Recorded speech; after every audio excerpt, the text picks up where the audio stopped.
النهضة. يعني ايه كلمة نهضة؟ الكلمة دي بنسمعها كتير قوي، بس انا هقول لك تعريف شخصي دلوقتي ليها مش تنساها. النهضة نون هاء ضاد تاء. نون نعمل، هاء بهمة، ضاد بضمير، تاء تفعيل. نعمل بهمة وضمير لتفعيل منظومة الأخلاق. اشتغلنا ولا بنتكلم؟ لا، اشتغلنا. كونا فرق النهضة في أكتر من كلية وفي أكتر من منطقة، واتفقنا إن النهضة سلم زي السلم اللي احنا شايفينه ده. السلم ده بنبتدي من أول درجة. احنا طلعنا أول درجتين وكونا الفرق وبدأنا نشتغل. دورك انت وانتي تساعدينا ان احنا نطلع بيت السلم. السلم زي ما احنا شايفين قديم، متكسر، في مشاكل كتير، في ناس سلبية، في ناس مش بتشجع، في ناس بتعشق الإحباط، في ناس بتبص للمشكلة، في ناس بتبص للحل. انت مين فيهم؟ انت مين فيهم؟ تحب تكون ليه قيمة؟ تحب تضيف حاجة للمجتمع اللي انت عايش فيه؟ إذا أردت أن تعيش حياة لها معنى فاجعل لذاتك قيمة. إيه القيمة اللي أنت بتضيفها لأصحابك؟ بتاخدهم تعلمهم يشربوا سجاير؟ بتاخدهم تخرج مع بنات تعملوا حاجات ما ترضيش ربنا؟ بتاخدهم تعملوا حاجات تافهة؟ مش جاي اشتمك، والله ما قصدي اشتمك ولا اشتمك، ولكن لازم نتكلم بعقلانية. ايه يا جماعه في ايه؟ يعني استحملني، الكلام ممكن يكون تقيل شويه، بس ايه القيمه اللي انت بتضيفها؟ ايه الحاجه اللي انت بتضيفيها لاصحابك؟ حاجه تافهه ولا مش تافهه؟ ممكن نتكلم ساعتين و3 ساعات في اغنيه والمغني ده والمغني ده، بس ده هيفيدني انا بايه؟ هيفيدني انا في مستقبلي. بالله عليك انت وانتي ممكن تتكلم في مستقبلك زي انت تتكلم عن الاهلي والزمالك؟ زي بتتكلم عن المغني ومش عارف فانديتا ومش عارف ايه متخصصين بقى. مش جايين نتكلم عن الاشخاص نفسهم، مش جايين نتكلم عن المغنيين. في 2 من المغنيين او 2 من النجوم، 2 من النجوم، مش هتكلم عن اشخاص. هنفصل الاشخاص دلوقتي على جنب، خلينا في الافعال. في واحد ممكن يقول لك نجم، يقول لك كلام يدخلك الجنه، في واحد ممكن يدخلك حته تانية. وبالنجم هم يهتدون. عايزين نجوم في النهضة. مين نجم للشباب ينهض ويغير ببلدنا؟ يا ترى انت نجم ايه؟ النجم المفضل بتاعك مين؟ المغنية المفضلة بتاعتك مين؟ هتفيدنا بايه المغنية؟ الممثل هيفيدنا انا بايه؟ انا مش عايز حد، مع احترامي لكله، بس مش عايزين هلاسين. زمن الهلاسين انتهى. زمن الهلاسين انتهى. ده دور الناس المحترمة تطلع تتكلم على الإعلام. عايزين إعلاميين محترمين. الهلس انتهى خلاص. يلا بينا نبدأ احنا الشباب نغير مفهوم المجتمع عننا. قبل الثورة كان بيبصوا لنا على أساس إن احنا ناس بنسقط البنطلونات.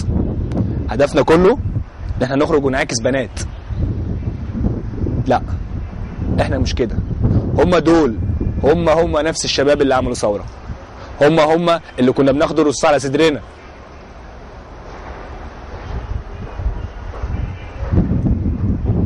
انا قاصد ان انا اسكت. عايزك تفكر في كلام اللي انا بقوله. نرجع تاني للنهضة. يعني ايه تكون فريق نهضة؟ يعني في المكان اللي انت بتعيش فيه تعمل فريق صغير، 5 6 7 10، واعمل ليك جروب او صفحة على الفيسبوك وسمي اسم الفريق باسم المنطقة. في فريق نهضة لوجيستكس القسم بتاعي او التخصص، في فريق هندسة، في فريق ملاحة، في فريق فنون جميلة، في فريق سياحة وفنادق، في تجارة اسكندرية. كل الفرق دي هدفها نفس الهدف بتاعنا. انا بتكلم ليه عن الفرق دي؟ انا ممكن اكون انا المؤسس للفرق دي في مصر، فانا اكتر واحد ملم بيها، عشان كده انا بتكلم معاك. اسسنا الفرق دي في مصر ومعانا صحابنا وزمايلنا بره مصر، لان احنا لينا اصدقاء في اكتر من دوله عربيه وبداوا بالفعل يكونوا الفرقه دي في الدول بتاعتهم. هدف الفرقه دي ايه؟ ان هي تنهض بالمكان اللي هو فيه مع الالتزام الكامل بالقوانين واللوائح الداخليه للمكان اللي هو فيه. احنا مش جايين نعمل مشاكل، لا، احنا عايزين نحل المشاكل. دورنا احنا اللي بنحل، مش بنعمل مشكله. ابدا بنفسك وباصحابك، خلي نوع من انواع النهضه ما بينكم. يعني ايه نهضه ما بيننا؟ يعني لو اي واحد من التيم بتاعك عنده مشكله، انت تتبنى حل المشكله دي ولو بساعه من يومك. ممكن نقعد ساعه بنلعب على البي بي او بنلعب بلاي ستيشن او ايا كان، وساعه بنشتري مثلا بنطلون او كده. طب ليه ما نستغلش الساعه دي في حاجه كويسه؟ مش معنى كده بقول لك ما تخرجش، لا، اخرج وتفسح والعب واعمل كل اللي نفسك فيه، ولكن اجعل لنفسك اطار، حدود، ليميت، وكون فريقك وابدا وساعدنا. فرق النهضه بدات تغزو الاسكندريه. عايزين نغير، عايزين ننهض ببلدنا. احنا عملنا ايه عشان نتكلم معاكم كده؟ احنا نزلنا في اكتر من نشاط مخدرات ونشاط زباله. ايه نشاط زباله؟ يعني احنا نزلنا جبنا اصحابنا وزمايلنا واخواتنا وانزلوا البسوا تيشيرتات وماسك وجوانتيات ولموا الزباله اللي في الشارع، وضيف للناس قيمه يعني ايه تلم الزباله من الشارع. كل واحد مننا عليه دلوقتي مسؤولية، لازم نتحرك كلنا ونبطل فكر السلبية. كل واحد مننا عليه دلوقتي مسؤولية، لازم نتحرك كلنا ونبطل فكر السلبية. ثورتنا فتحت لينا باب الخير والحرية، بلدنا وبإيدينا نخليها أحسن من زمان، وبلاش نشمت فينا أي ندل أو أي جبان. بلدنا لينا وبإيدينا نخليها أحسن من زمان، وبلاش نشمت فينا أي ندل أو أي جبان.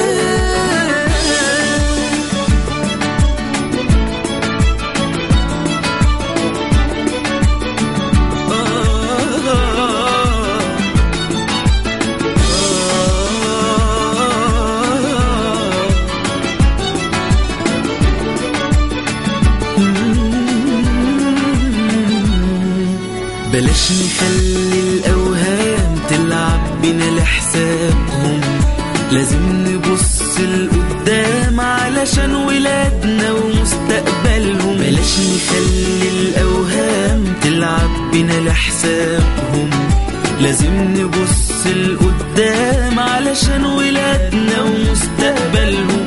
شوفوا ضحوا كام علشان يعيشوا كتير غيرهم. بلدنا لينا وبإيدينا نخليها أحسن من زمان، وبلاش نشمت فينا أي ند أو أي جبان. دي بلدنا لينا وبإيدينا نخليها أحسن من زمان، وبلاش نشمت فينا أي ند أو أي جبان.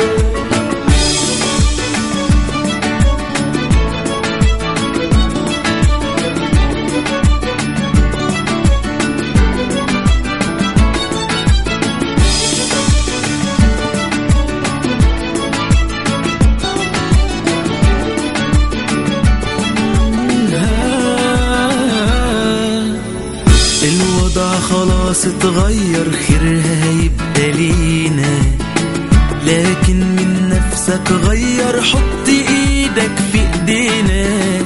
الوضع خلاص اتغير، خيرها هيبقى لينا، لكن من نفسك غير، حط ايدك في ايدينا. نبني فيها ونعمر، دي بلدنا غالية علينا. بلدنا لينا وبإيدينا نخليها أحسن من زمان، وبلاش نشمت فينا أي ند أو أي جبان. دي بلدنا لينا وبإيدينا. الزباله، في ناس كتير بتستهزأ بان احنا بنلم الزباله. لما بيشوفك وانت بتلم الزباله من الارض اللي هو راميها بيستهزأ بيك. ليه؟ انا اللي بنظف المكان اللي انت فيه. خادم القوم سيدهم. عمرها ما هتكون في نهضه في مكان وفي زباله، استحاله. زباله يعني فيه امراض، زباله يعني شكل عام مش حلو، زباله يعني اوبئه. ابدا بنفسك، اوعى تقلل من دورك. انت لما بتجيب بجيني لب وبترميه في الشارع بتوسخ الشارع، كيس شيبس وبترميه بتوسخ الشارع. ابدا بنفسك. والله لو اتكلمنا ملايين السنين عن النظافه عمرنا ما هنتغير غير لما احنا من جوانا نتبنى فكره النظافه. قعدنا مع بعض القيادات في شركات النظافه هنا في الاسكندريه، وبدانا بالفعل ان احنا نحط الخطط. احنا الشباب اللي هنحط الخطط وهم الاداره هيناقشونا فيها، بحيث نحط حل لمشكله الزباله. ما بنتكلمش، بنشتغل. مخدرات، وانتوا يا شباب وانتوا يا بنات عارفين يعني ايه مشكله مخدرات، مش محتاج ان انا اعرفها، مش محتاج ان انا اقول لك حرام ولا حلال ولا عيب ولا غلط، انت عارف الكلام ده اكتر مني. ولكن انت عملت ايه؟ بدانا احنا فرق النهضه ان احنا نجيب صحابنا اللي بيشربوا. ده صاحبي، انا مش هستنى كل واحد من صحابي يموت قدام عينيا لان هو شم او اسنف او اخد جرعه زياده ومات. هنفضل لحد امتى؟ كل اصحابنا هيموتوا قدامنا كده؟ خلاص اتفقنا ان احنا فرق النهضه هنبدا نغير وننهض بجد، مش كلام. اقعد معاه، اعرف مشكلته. وعلى فكره مش ببرر للي بيشرب، بس بجد اغلبيه اللي بيشربوا عندهم مشاكل صعبه قوي ممكن انت ما تستحملهاش ويحصل لك نفس اللي حصل له. عشان كده يا اللي انت اللي ما بتشربش خد بايده، خد بايده.